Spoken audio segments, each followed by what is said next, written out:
My name is Niklas Hedin, as Sarah said, and I'm going to explain a little bit more both who I am and what we do in a minute. But I thought I'd start by taking you back to when we celebrated our 20th anniversary.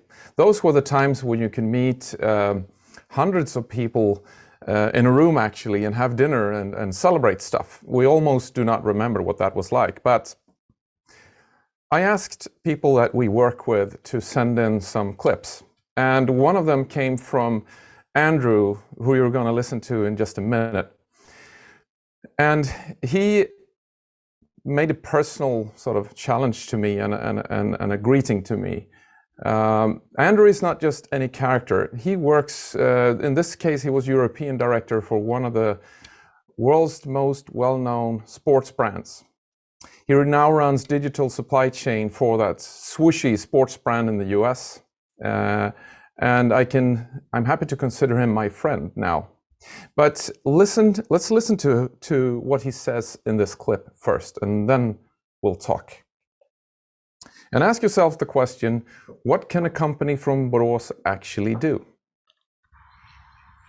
Centiro isn't just going to be the greatest technology company.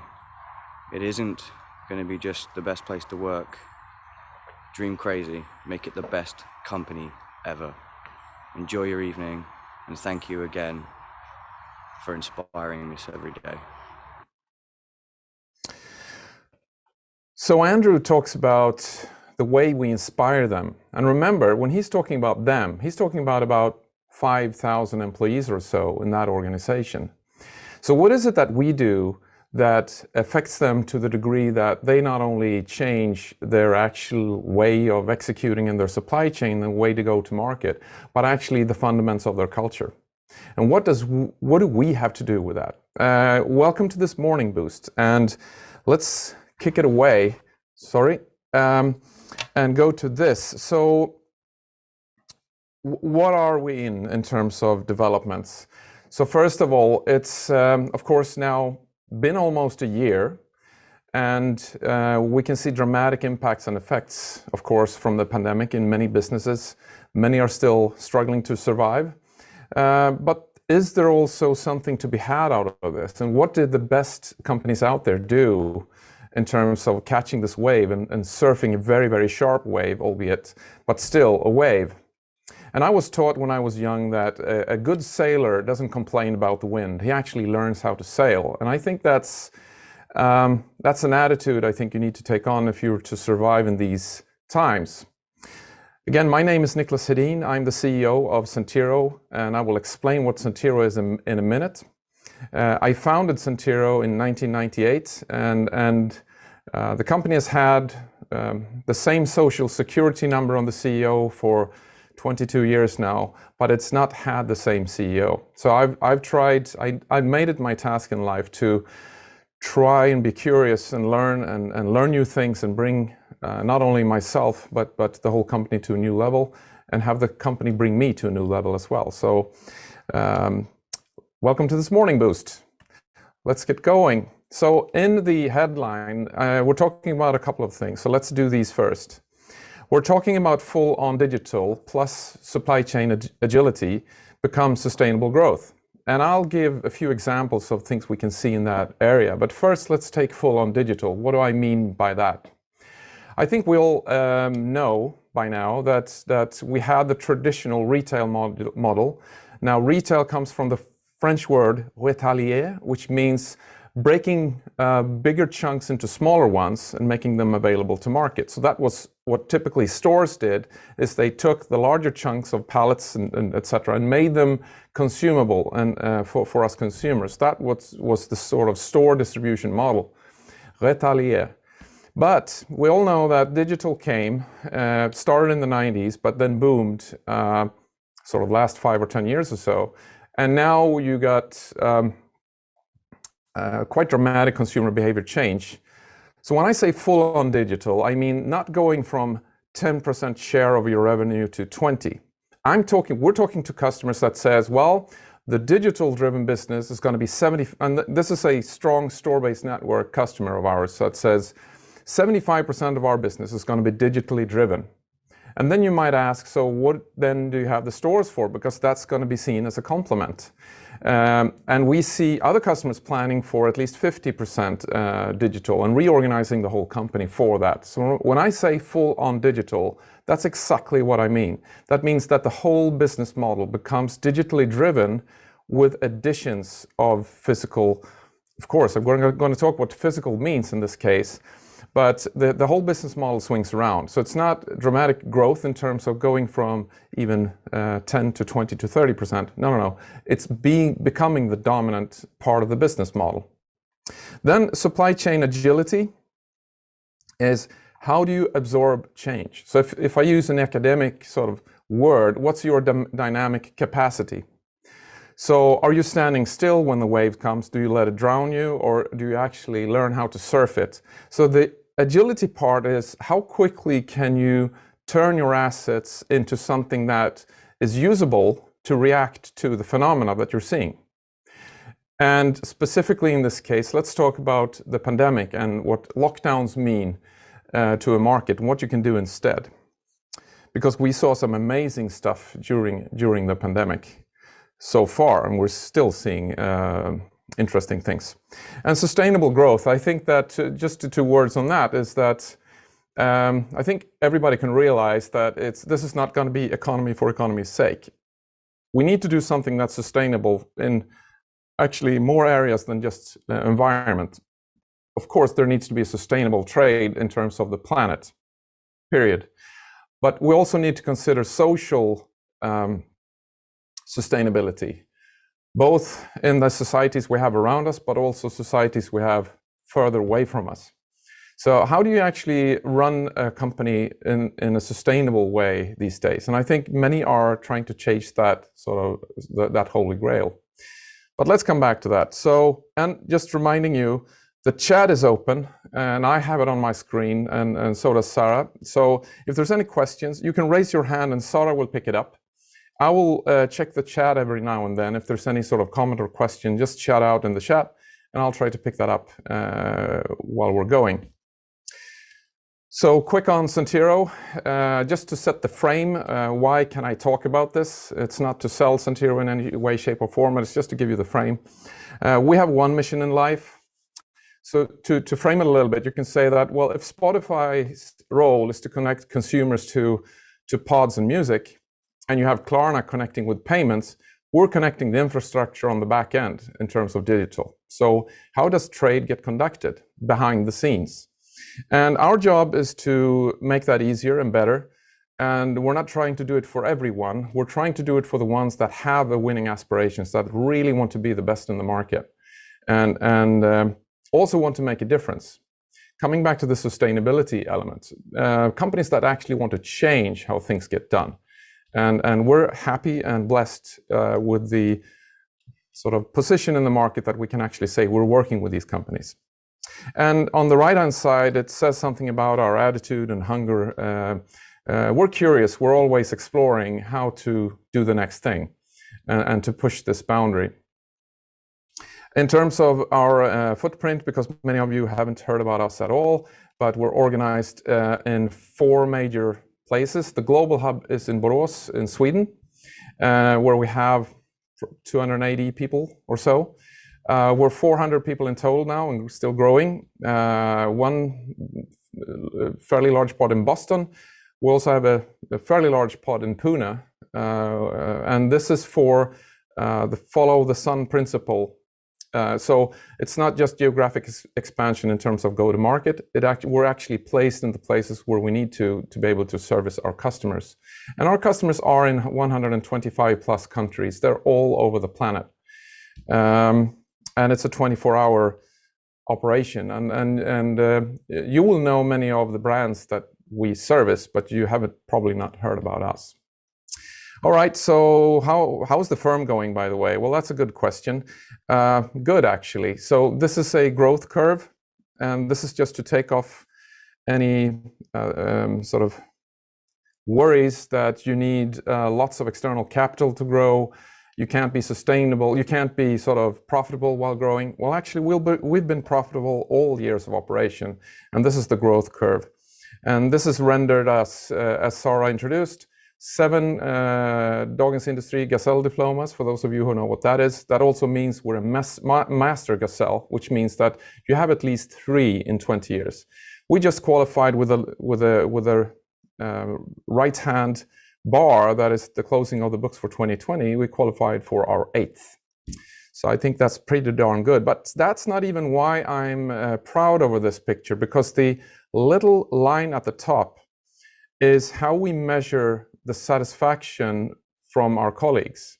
So that's the trust index that you see at the top. And as you can see, we quadrupled and grew like crazy over this period. However, the employee satisfaction has stayed at 90+%. And you can see an uptick actually in 2020, where we are recognized as one of the best places to work in Sweden and also one of the best places to work in Europe. We've been at the top 10 list for over 10 years, which has rendered us this legend plaque. And what does that have to do with supply chain agility, you might ask? Well, engagement, it's proven, needs to be high on the agenda if you want to be a market leader. Plus, we feel good at work if we manage to fix that issue. So it's at our heart to run with leadership and culture at the forefront. That's actually one of the most important things we have. And when we get chosen for our assignments, it's not because we can put bits and bytes together to sell software and solve a problem. It's actually because they want to work with us. And I want to say this to people who are thinking about what is a sound business strategy. Well, think about who you are and think about your company ethos, because it matters when you're playing at the top. And so enough about us in terms of who we are. There's more to be said, but I'll welcome any questions. That's not why we're here. I just want to set the frame. What we are, we're a supply chain network cloud, which means we connect the dots. So imagine the dots in terms of stores, warehouses, and any other place we have inventory and goods. As we all know, that needs to get shipped somewhere. It needs to be moved in order to reach its purpose for consumption.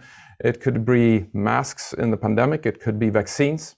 It could be party dresses, roller bearings, what have you. Everything that you see around you is stuff that moves. Our job is to connect the dots so that stuff can move easier, period. That's sort of the simple way of describing it. What we have to do to facilitate that is a technical platform which is operated in the cloud. And I won't bore you with all of the details, but we're connecting all of these pieces, the legacy systems, the warehousing management systems, all the stores, everything, the carriers, kickbikers in Berlin, and all of those things together and send digital signals back and forth. This also means that we can run some interesting functionality on top of this platform.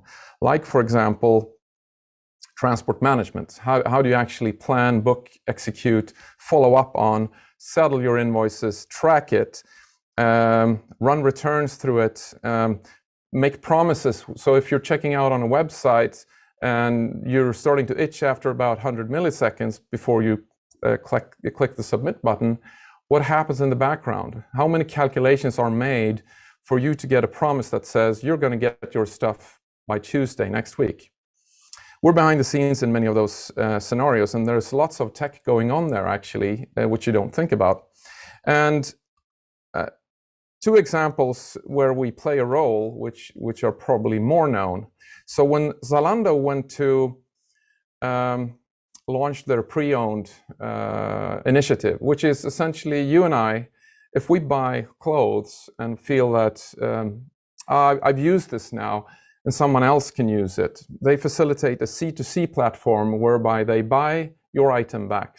So when you browse the Zalando website, you can actually get a new one or a used one placed side by side and offered. And if you buy the used one, that's going to be shipped from a consumer back to Zalando for checking and then out to the next consumer.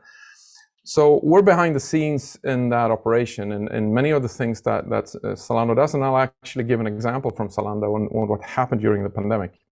Another example is DHL supply chain, where we're one of the core systems to bind how transportation gets done regardless of where they operate.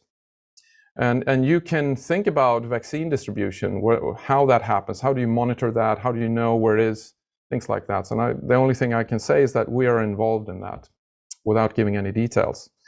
So much for what we do. And there is, could you share your screen so the PowerPoint is bigger? Sorry, can I just ask if you see it better now? And I know that because I think you need to manage to put the screen up, because I'm sending the picture of presentation. I can see that it's full screen in my Zoom meeting. So what you need to do is you need to maximize the picture. That's not something I can control, sorry. That's something you have to control to make me the bigger picture. Select speaker view instead of gallery view comes from Olof Andersson. And Sophia says, thank you. And this is just to say that I'm reading what you're what you're writing. So Niklas, sorry for that. It's Sarah here. We have a question from Marcel. He's wondering if Zalando is popular in Sweden. Yes, they're very popular in Sweden. In fact, that from their inception in Sweden, they outgrew the then largest brand in Sweden in 3 years' time. They became larger than the then most popular brand trading in Sweden. They now have a full-fledged warehouse in Sweden, and yes, it's very popular. So they are considered a market leader pretty much in all of the 17 markets where they operate, and Sweden is, yes, one of them. All right, so that means you're seeing things that I'm talking about, and the presentation was missed. That makes me happy. That means somebody is at least listening to this. So I'll continue, but now we've checked that I can read your question as well. So backing out a little bit to what happened, to give you some frame of thought, and then I'll explain through examples things that we observed and could see, and talk a little bit about that. So the perfect storm hit us, basically. And what I'm talking about was society in general, of course. So first of all, we have the whole going digital. Now, that was already a thing before the pandemic hit. That was already major change. And it's not the digital element, it's actually our behavioral change that was driving new sort of ways of consuming, new ways of interacting, etc. Always on mobile devices connected to the internet all over the world, and we were all connected. And that has caused some issues in some societies. I won't go into any details, but we've seen that. Is it a good thing that we're always connected? Well, you might ask that philosophical question, but it was already happening. And in terms of trade, a couple of industries were severely sort of under change pressure already. For example, retail, for example, banking industry. There were a few things that were already. Now healthcare came to the rise during the pandemic. So healthcare had to go digital really, really fast. But we also then had sustainability. That was already a pressure of change for many players out there. And we had big problems to solve.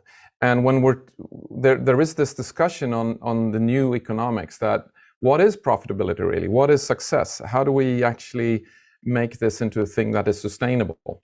And I use Greta because she has been the figurehead of running the sort of awareness side of this. But I think we can all agree that we can't run with the older models. That's not sustainable in the future. Then we have a black swan. Now, a black swan is a term used to say that something completely unexpected with dramatic impact happens. Like a tidal wave, or like, well, a tsunami for that matter. It's so unlikely it will happen, so it's not even, almost not even talked about. But suddenly it hit us, and I view this as, you can talk about the pandemic and the virus in many ways, but it turbo accelerated the other change elements already ongoing. It has almost killed a lot of businesses, or it has killed a lot of businesses, and is almost killing industries. But it also accelerated change like nothing before. And I like a quote in this, just to remind us because sometimes we're, if not naive, at least we're not expecting bad stuff to happen. And that's perhaps a weakness with us humans. Perhaps that's something very beautiful in terms of we're positive as in terms of mankind. But I think that this quote has it: everybody has a plan until they get punched in the mouth. So many businesses had a plan. They thought they were on track to deal with stuff, and then suddenly you had lockdowns ongoing like crazy. And I'll take an example. I'll just check the chat for a minute. No new questions, and hope everybody got the screen sorted. I'm going to talk a little bit about Zalando, and this is work that is almost, well, part of it is public. It's published on our website together with Zalando. And I won't give you all the numbers out of discretion, but I can tell you major parts of the story. So they are operational in 17 markets, and sort of we're at the core, so just to give the fundamentals. So they were already trading in many places and using many carriers to carry the packages into the market in terms of final mile. Final mile is the term used, you can say, a little bit sloppy used, sometimes used to say, well, it's bringing something from a warehouse to the consumer's doorstep. Sometimes final mile is used for the very, very final mile, like the very last bit of that journey. And I think the industry is trying to deal with this a little bit. So you mean something when you say this in the US, and you mean something when you say it here. But just for the sake of the argument, it's how things get to you, just to make it simple. Okay, so we have 17 markets, and then they have a concept called connected retail. And that's thousands of retail brand stores that they have connected to the Zalando platform. So a local store can sell their stuff on the Zalando platform and then deliver from that store. That's connected retail. That's active in 5 markets now, and that's also where they use a local sort of carrier network to bring stuff from the store home to you. And then they have what is referred to as shipping solutions or logistics supply chain solutions, and that's where they connect brand partners. Think Mango, Nike, and the likes of those, where you can actually buy Nike stuff on the Zalando platform, and sometimes that goods gets delivered from Nike, sometimes it gets delivered from Zalando. There needs to be a platform underneath that connects those things and make those judgments and send stuff in various directions. And we're there. So we are the connecting platform for all of these activities. Now the heat map on the right is the density of connected stores. So where it's red, it's very dense. And so we're in the many, many thousands without giving any specific number. And let's talk a little bit about what happened with the pandemic, because imagine now Germany. Imagine you're a store owner in Munich or in Frankfurt or anywhere where suddenly someone says, you can't trade tomorrow. And that's exactly what happened for many of our customers that were trading in these regions. First, we were hit by having to change stuff in Italy. So the Lombardy and other places, suddenly we had to help our customers adjust services so the services wouldn't reach the areas where we had outbreaks. The second thing that happened was Germany, actually, whereby it went into touchless delivery. So services were changed overnight. And then suddenly you got the lockdown, which forced many to change their game, had to change their game completely. One of them was Zalando. So they had connected retail already, but they changed that initiative to say, we're going to try and help save the stores because they will dry up and die in this. So they changed the program so that they made weekly cash payments for the trade, took away all the fees, and starting turbo connecting stores in the pandemic. And we'll look at what that looked like. So that meant that since the behavior switched overnight, because people didn't stop trading, we have numbers to show that actually, if you look at the volume numbers, the only thing you can draw a conclusion that many things did actually not close, but the trade shifted channels. And let's look at what that looks like. So this is comparing 2 years, month by month. And you have 2019 in the dark green, and you have 2020 in the light green.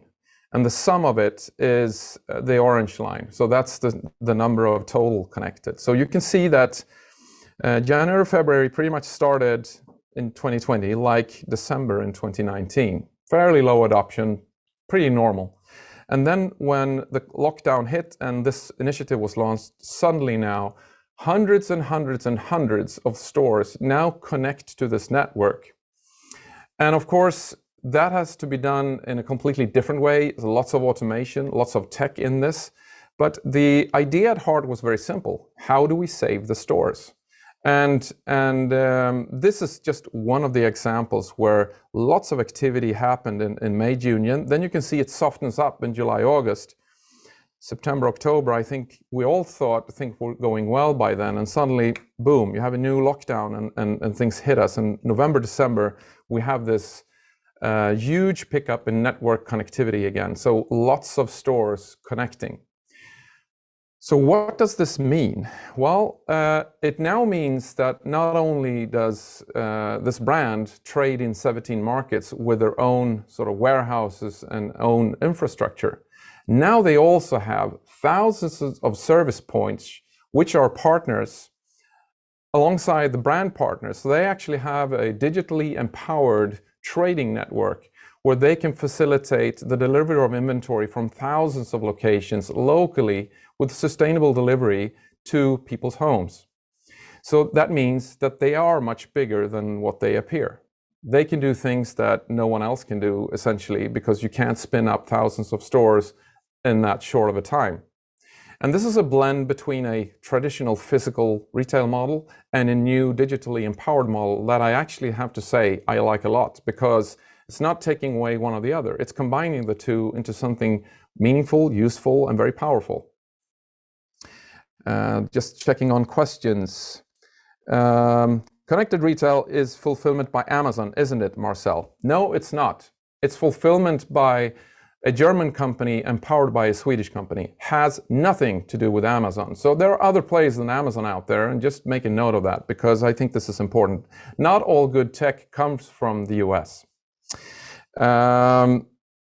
And let's take a US example then, because we are making headway into the US and dramatic sort of market wins. And this is one of those examples. We have two.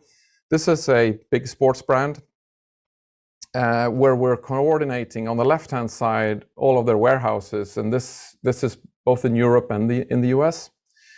And one of the things that happened during the pandemic is that some of these networks on the right-hand side to fulfill delivery were overflooded, so they couldn't deal with the capacity.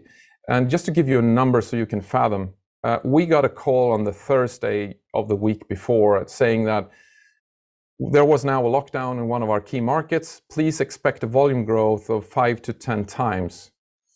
We had 500% growth from that Thursday to the Tuesday. That's not growth, that's explosion. So shifting channels happen like overnight. And the good ones in this case, they called all the store associates and basically turned their store networks into mini fulfillment units. They used sticky tape, they used felt pens, they used paper and pen, and support from all the other digital tools they had, of course. But they went into digital trade basically literally overnight, and they had to, because otherwise they wouldn't have survived. It was an amazing development to have been a part of. The things that people did, and this is not us, this is our customers, that they did overnight is just phenomenal. And it still is. Think of how quickly do you need to spin up vaccine distribution networks. And I can say that it's the same thing there. Lots of passion, devotion, etc. to get this done, because it's an important job to solve. And I think you can all agree. In this case, it's about looking at these networks that were congested already. So the carriers couldn't cut it. Spain, lots of problems. In the US, lots of problems. And holiday trade was actually threatened. And that's not only for consumables like shirts and party dresses. That's also critical for delivery of support material for the COVID situation, where we also played a role. So the idea came that we need to balance these networks, and we used the platform to do that. So suddenly now you have, with the use of intelligent decision making, we're now balancing the network so that we dial up the service where it needs to, we dial down the service where it doesn't have to be as fast. And we make sure that there's an even spread over the networks based on the capacity, based on the performance in the past, based on economy, and based on sustainability as well. And that's a decision taken in a few milliseconds. And now suddenly, the situation, we checked this in November, we looked at the numbers, and we could increase the number of deliveries that could happen with almost 10-20%, and we could save 18% of cost at the same time. Those are phenomenal numbers and no one actually missed their delivery. So the performance went up while we reduced the cost. So these are the kinds of things that we have to see more of in the future, whereby we look at this as a system as a whole. So my message to the ones who are in companies or influencing companies, that if you're trading on your own, that's going to be tough in the future, because the ones that we can see who are winning, they're actually connecting more assets and creating what we refer to as a digital twin. Not only are they getting their basics in shape overnight, we've seen some change projects that is just stunning, whereby you can compress a large corporate timeline of 5 years into 2 or even 1, and people just ripping out full stops to go after the change. It requires people, it requires leadership, it requires a lot of things. But tech is also starting to play a role in enabling that change, because there are things we need to do here which people cannot do. And add on machine learning and add on new technologies into this mix. And I think you can start to see a picture whereby we get smarter in terms of how we utilize the assets. So that's just 2 quick examples, and I'm mindful of the time a little bit, so I'm going to move to this one. If there's any questions, again, just keep them coming in the chat, and I'll make sure we have time to have a conversation once I'm done. So I want to give the second boxing quote today from Muhammad Ali, where what the gist I get from the ones we've worked with, and again, this ranges from how do we get masks and gloves and protective gear into places where you cannot reach right now? How do you even create a network to do that? How do you run that network? How do you do things like magic almost? That requires devotion. It requires people thinking in a different way. And I love this quote for that reason, is that the people who shined during this time and that actually caught the wave and decided we won't give up. And looking at trade volumes, that's exactly what happened. You could look at our graph and say, was there a pandemic even? Because people shifted gear and they had this quote probably in their head that impossible is nothing. I'm ready to take the next punch, and then became smart to use their assets or connect more. Like the Zalando case, they started to connect more sort of assets, both to save the retailers, but also to create a situation whereby now we can actually work more together like partners and use that network for something good. And we wrote an article, or I wrote an article, which we published in the beginning of the pandemic, which is a sort of, the good ones out there are actually doing something in terms of not thinking in their own silos. They're thinking more like this: we become stronger together. And I think that's sort of an end note from me. So did we see full-on digital during these times? Yes, absolutely. The ones who are thinking about planning and executing in this space now, who are at the forefront, they're not considering e-com as a channel. They're considering digital as the norm, as the thing. And they're then adding whatever other assets they need to connect that up and to make sure that they make wise use of that. And they move services closer to where people need it and try to make smarter choices. And it's stunning to see that also sustainability is coming into play here. And there are definitely companies out there who are trying to change what's going on. But they cannot do it by themselves. And no country can fix vaccines for themselves either. There needs to be international collaboration and networks run, and they need to be digitally empowered. I'm happy to say that we're playing a part in that. So thank you very much. If you have, this is a morning boost, and if you feel you're a little low on energy, you've been sitting, you loved your home before the pandemic, and you're starting to wonder, am I working at home, or am I, as one of my dear colleagues said, am I staying at work? So mind yourself to not stay at work. Make sure you're working from your home. Make sure you're empowered and feel empowered, because we have lots of things to do out there. And I use this picture as the end picture many times because it depicts you. It depicts someone who's going to make a change out there. And I'm Niklas Hedin, and I thank you so much for listening. I hope this gave you something useful. And if not, try considering taking a cup of coffee and talking to a friend. And but don't bash me, please.